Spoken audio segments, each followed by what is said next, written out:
5वीं सदी भारत, प्राचीन भारत का स्वर्णकाल।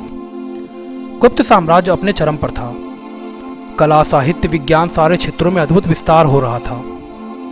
विकास के इस क्रम को आगे बढ़ाते हुए गुप्त वंश के शासक कुमार गुप्त ने मगध के नालंदा में नालंदा विश्वविद्यालय की नींव रखी।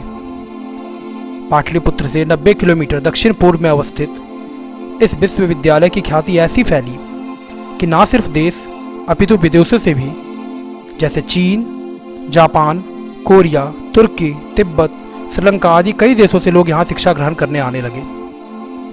विश्वविद्यालय में करीब 10,000 छात्र और 2,000 शिक्षक अध्ययन अध्यापन का कार्य करते थे। संभवतः यह इतिहास का पहला विश्वविद्यालय था जो आवासीय था और इसे कई भारतीय और विदेशी राजाओं का संरक्षण प्राप्त था। नागार्जुन, वेनसांग, हर्षवर्धन, धर्मपाल, वसुबंधु और पद्मसंभव इत्यादि कई विद्वानों ने यहाँ से शिक्षा ग्रहण की। 12वीं सदी के पूर्वार्ध तक सब कुछ ठीक चल रहा था, लेकिन सदी के अंत में जो घटना इसके साथ घटी उसने उसे इतिहास के पन्नों में दफन कर दिया। बख्तियार खिलजी एक तुर्क आक्रांता था।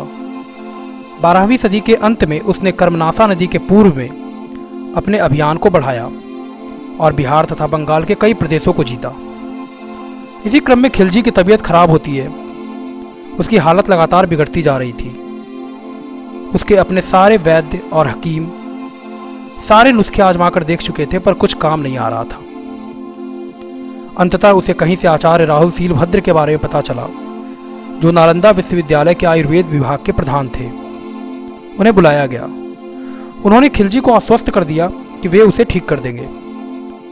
खिलजी को अपने हकीमों और उनकी योग्यता पर पूरा भरोसा था। वह हिंदुस्तानियों को जो ज्ञान था उसको तुच्छ समझता था अपने लोगों के सामने। वह किसी भी हाल में किसी हिंदुस्तानी वैद्य से अपना इलाज करवाने को तैयार नहीं था। उसने आचार्य के सामने शर्त रखी कि ठीक है, वे उसे ठीक करें, पर वह उनकी दवा जो वो देंगे उसको किसी भी हाल में खाएगा नहीं, और अगर वो ठीक नहीं कर पाए तो वह उनकी हत्या कर देगा।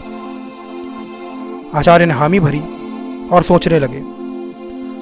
उन्होंने उसे एक दिन में एक पवित्र कुरान के कई पन्नों को पढ़ने के लिए कहा। आचार्य ने उन पन्नों में दवा लगा दी थी। जब वह पन्नों को पलटता था तो उसमें लगी दवा उंगलियों से होते हुए उसके मुंह में जाने लगी और वह धीरे धीरे स्वस्थ हो गया। उसे पूरे वृत्तांत की जानकारी हुई। वह अत्यंत क्षुब्ध हो गया और निकल पड़ा ज्ञान के उस केंद्र को ही समाप्त करने, क्योंकि वह यह बर्दाश्त नहीं कर पाया कि उसके लोगों की योग्यता किसी भी हाल में हिंदुस्तानियों से कम है। 1193 में उसने पूरे विश्वविद्यालय को आग के हवाले कर दिया। ज्ञान के पुंज को अपनी आंखों के सामने वह जलता हुआ देख रहा था। नालंदा विश्वविद्यालय का पुस्तकालय अत्यंत विशाल और समृद्ध था। उसमें रखी करीब 90 लाख किताबें आग के हवाले हो गई। यह आग करीब 3 महीने तक जलती रही। उसमें रखी कई अत्यंत प्राचीन और दुर्लभ पांडुलिपियां भी उसी आग में जलकर के राख हो गईं। उसका मन इतने से भी नहीं भरा। उसने हजारों बौद्ध भिक्षुओं को मौत के घाट उतारने का आदेश दे दिया। साथ ही साथ अन्य विश्वविद्यालय जो गुप्त साम्राज्य के बाद बने थे, पाल शासकों के द्वारा बनाया गया, जैसे बिहार शरीफ का उदंतपुरी विश्वविद्यालय और भागलपुर का विक्रमशिला विश्वविद्यालय, उसको भी ध्वस्त करने का आदेश बख्तियार खिलजी ने दे दिया। इस पूरे वृत्तांत का जिक्र मिनहाजे सिराज के तबकाते नासरी में देखने को मिलता है। उसकी पूरी बर्बरता की कहानी इस किताब में संकलित है। उसे अपने कर्मों का फल उसी अंदाज में मिला। 1206 में खिलजी की हत्या अली मर्दान के द्वारा कर दी गई। करीब 8 सदी तक नालंदा ने अपने ज्ञान का प्रकाश चारों ओर फैलाया।